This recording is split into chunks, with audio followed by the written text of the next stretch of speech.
Buenas a todos y a todas, bienvenidos a un nuevo vídeo.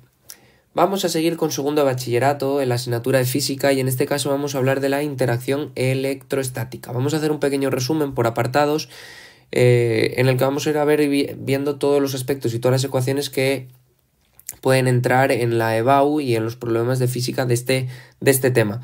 Veremos como siempre aspectos teóricos y veremos a ver qué problemas pueden estar relacionados con esos aspectos teóricos. El primer apartado nos habla de la ley de Coulomb. Esta ley de Coulomb establece que entre dos cargas siempre existe una fuerza. ¿Cuál es la expresión de esa fuerza? Que voy a llamar E de fuerza electrostática, pues va a ser igual a una constante K por directamente proporcional al producto de las cargas e inversamente proporcional a la distancia que las separa. Y como es un producto vectorial, tendrá un vector. Claro, ahora a diferencia de la fuerza gravitatoria, la fuerza electrostática, las cargas pueden ser positivas y negativas, de modo que la fuerza puede ser atractiva o repulsiva. ¿Cuándo es atractiva? Cuando tenemos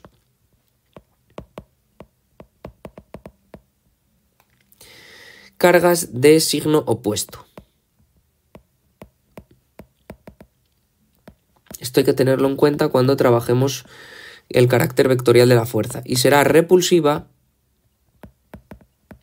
cuando tendremos cargas de signo igual, mismo signo.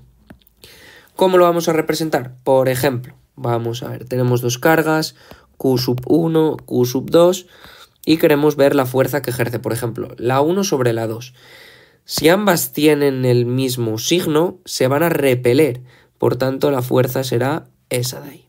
F1, si Q1 y Q2 tienen el mismo signo, pero si ambas tienen signo opuesto, se van a atraer y la fuerza será esta de aquí.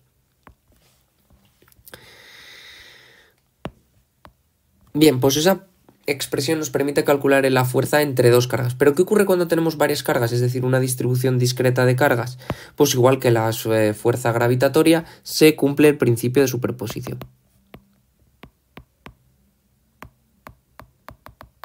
¿Qué dice simplemente? Que la fuerza total ejercida sobre una carga es la suma vectorial de las fuerzas que ejercen cada una de las cargas sobre ella por separado. Entonces, al igual que antes, ya veremos los problemas, pues se abordan del mismo modo. Calculo el módulo, le doy carácter vectorial y finalmente aplico este principio de superposición. Al igual que en el caso gravitatorio, esta fuerza actúa a distancia, de modo que se introdujo el concepto de campo. Campo eléctrico, intensidad de campo eléctrico, que era la fuerza eléctrica por unidad de carga. Por tanto, se va a calcular como KQ partido por R a la 2. Por U sub R, ya que es un carácter vectorial también, el campo. Aquí, además, vamos a ver que, bueno, en el caso de la gravitación era sencillo. Siempre se movían las masas a favor del campo. ¿Por qué? Pues porque siempre van a tender a acercarse. En este caso, las cargas positivas se mueven a favor del campo. En cambio, las cargas negativas se mueven en contra. Por ejemplo, si yo tengo este campo E, una carga positiva de manera espontánea va a tenderse a mover hacia ahí. En cambio, una carga negativa de manera espontánea va a tenderse a mover hacia este otro lado. ¿Dónde vamos a aplicar o en qué problemas vamos a tener que aplicar todos estos conceptos? Pues claramente en distribuciones discretas de cargas.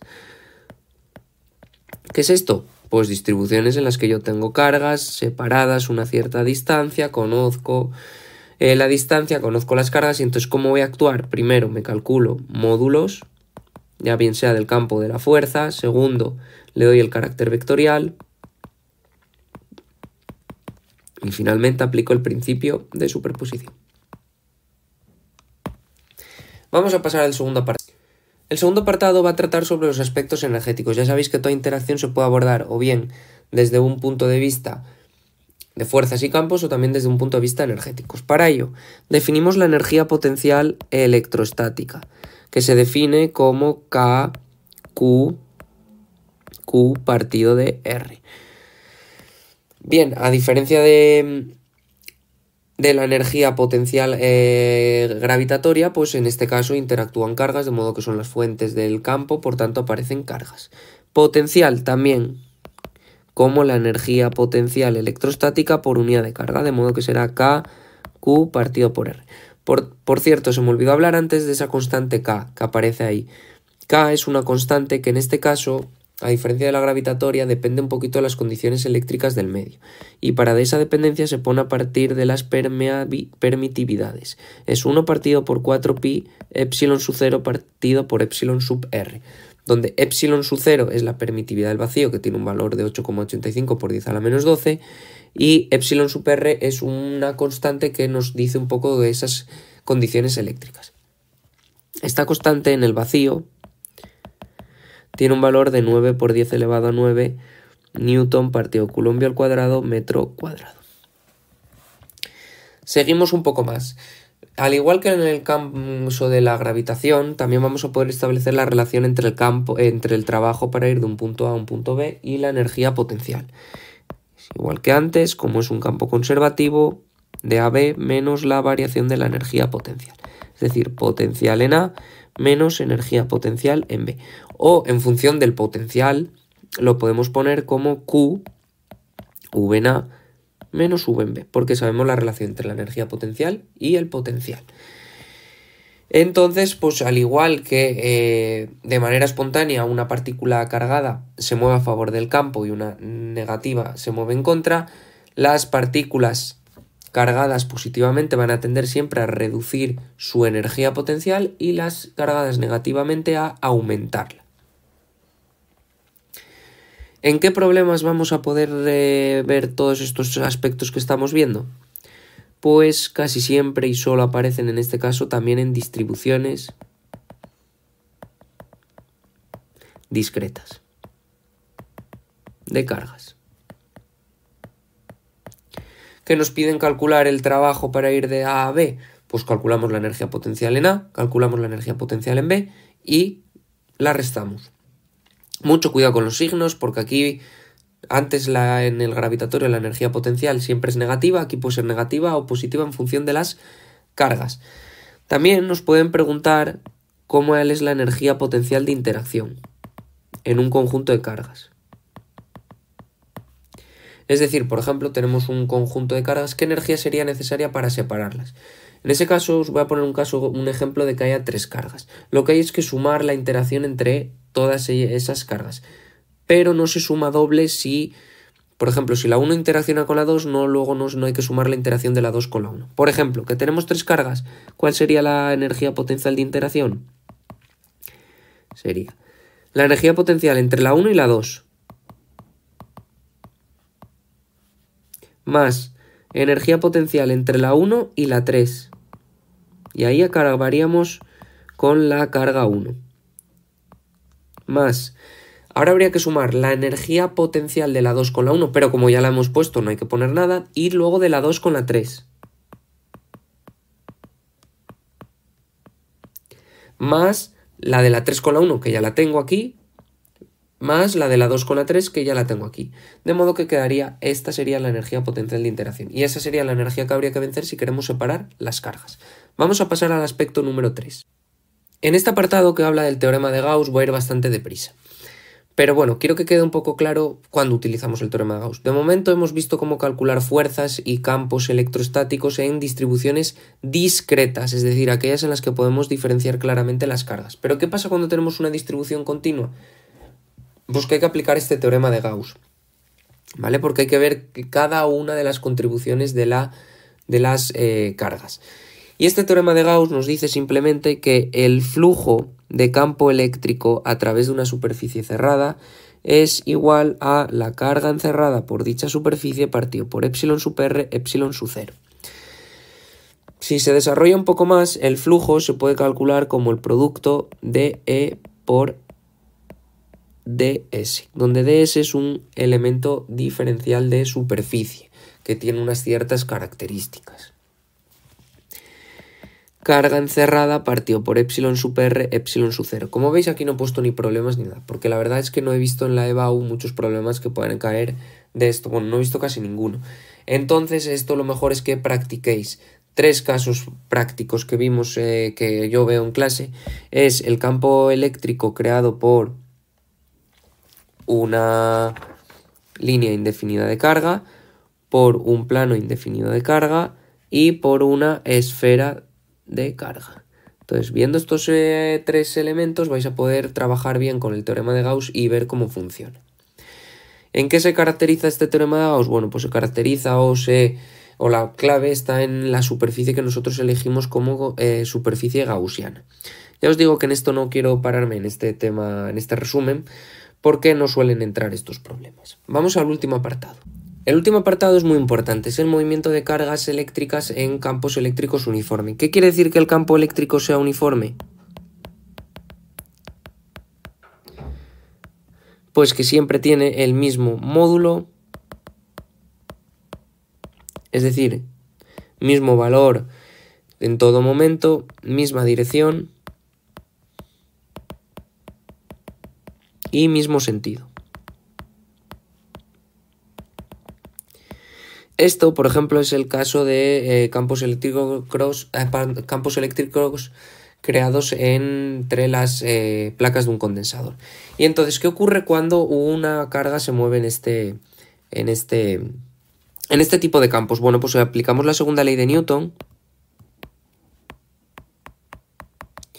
Nosotros observamos que la fuerza es igual a la masa por la aceleración. Bien, ¿qué fuerza está sufriendo el campo? Pues como la carga, pues como está en un campo eléctrico, pues Q por E. Si despejáis la aceleración, nos da Q por E partido de M. Vemos que como Q es constante, M es constante y E es constante, esto es constante. Por tanto, nos da que este tipo de movimientos son movimientos rectilíneos uniformemente acelerados. ¿Cuáles son las ecuaciones? Pues x igual a x sub 0 más v sub 0 por t más un medio de a t cuadrado, y la velocidad varía como v sub 0 más a por t. Entonces, con esta ecuación y esta de aquí vamos a poder resolver todos los problemas de movimientos en cargas. También a veces es necesario los aspectos energéticos, pero como estamos en un campo eléctrico conservativo, no se cumple pues que la energía mecánica se conserva. Es decir, la energía potencial en 1 más la energía cinética en 1 es igual a la energía potencial en 2 más la energía cinética en 2. ¿Qué problemas vamos a abordar con estas ecuaciones?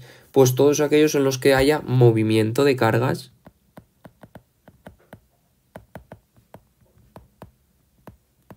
en campos eléctricos uniformes.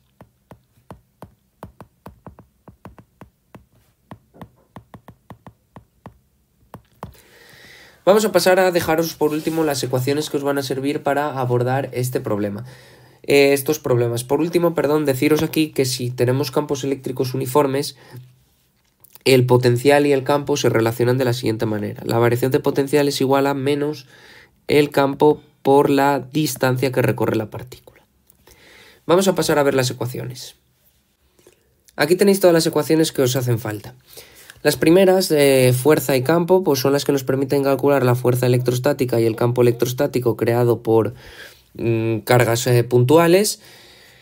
Luego tenemos, si queremos abordar los aspectos energéticos, tenemos la energía potencial y el potencial. Simplemente, saber que ambas se relacionan, como que el potencial es la energía potencial por unidad de carga. Luego tenemos que la constante eléctrica en este caso depende un poco de las condiciones eléctricas del medio, con este epsilon sub r. Luego que en movimiento de cargas en campos eléctricos uniformes, si aplicamos la segunda ley de Newton, llegamos a esto de aquí. En ese campo electrostático es conservativo, de modo que se conserva la energía mecánica. Y por último, esta relación entre la variación del potencial y la distancia recorrida por una partícula. También tenemos que en esas distribuciones discretas de carga vamos a poder calcular el trabajo para ir de un punto A a un punto B como menos la variación de la energía potencial o con el potencial. Y por último, dos aspectos teóricos. La espontaneidad, que a favor del campo y a menores potenciales se mueven las cargas positivas y en contra del campo y a mayores potenciales las cargas negativas. Espero que con todo esto os quede bastante claro este tema, los aspectos más importantes de este tema 2 de interacción electrostática. Si te ha gustado el vídeo, no olvides suscribirte a mi canal, darle a like y activar las notificaciones.